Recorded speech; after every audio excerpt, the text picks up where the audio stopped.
Tulong-tulong ang ilang taga-barangay Talayan sa paghuli sa sawa na yan sa Quezon City.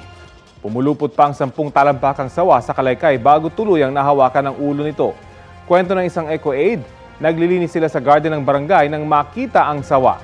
Naikulong pa raw nila ito, pero nang ito-turn over na sana ang sawa sa DENR, nawawala na ito sa kulungan. Patuloy ang paghahanap sa sawa. Wala pong kamandag ang mga sawa pero nakakapatay po ito ng kanilang prey sa pamamagitan ng paglingkis. Kapuso, alamin ang maiinit na balita. Bisitahin at mag-subscribe sa GMA Integrated News sa YouTube.